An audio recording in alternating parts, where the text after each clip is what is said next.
തിരികെ വാർത്തയിലേക്ക്. തൃശൂരിൽ പോലീസ് കസ്റ്റഡിയിലെടുത്ത് വിട്ടയച്ച വിനായകൻ എന്ന യുവാവ് ആത്മഹത്യ ചെയ്ത സംഭവത്തിൽ ഊരാളി ഗായക സംഘത്തിന്റെ നേതൃത്വത്തിൽ പ്രതിഷേധ സംഗമം നടന്നു. തൃശൂർ തേക്കിൻകാട് മൈതാനിയിലാണ് താടിയും മുടിയും വളർത്തിയ ഫ്രീക്കന്മാർ ആട്ടവും പാട്ടുമായി ഒത്തുചേർന്നത്.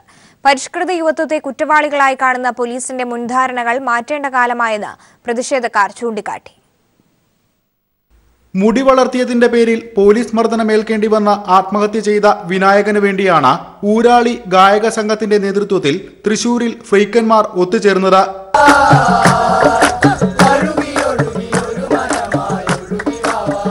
താളമിട്ട് ആടിയും പാടിയും ചുവടുകൾ വെച്ചും മരച്ചുവട്ടിൽ ചെറു സംഘങ്ങളായാണ് താടിയും മുടിയും നീട്ടുവളർത്തിയ ചുള്ളന്മാർ പ്രതിഷേധം തീർത്തത്.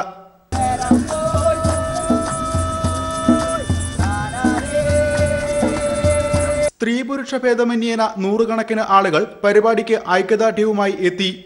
പോലീസിനും സമൂഹത്തിനും പരിഷ്കൃത യുവത്വത്തോടുള്ള കാഴ്ചപ്പാട് മാറേണ്ടതാണെന്ന് ഫ്രീക്കന്മാർ പറഞ്ഞു.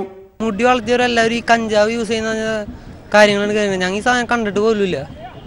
പിന്നെ അവർക്ക് അറിയാലോ എന്തോ കാരണങ്ങളെന്നൊക്കെ. ആൾക്കാർ വിചാരം ഞങ്ങളെന്തോ ഭീകരവാദികളോ അങ്ങനത്തെ വല്ല ആൾക്കാരാണ് ആൾക്കാർ വിചാരം. കനത്ത പോലീസ് നിരീക്ഷണമാണ് പരിപാടി നടന്ന തേക്കിൻകാട് മൈതാനിയിൽ ഒരുക്കിയത്.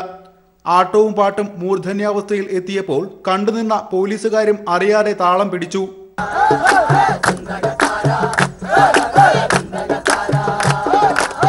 രാത്രി വൈകുവോളം ശക്തന്റെ തട്ടകത്തിന് താളക്കൊഴുപ്പ് പകർന്നാണ് ഫ്രീക്കന്മാർ മടങ്ങിയത്. News bureau.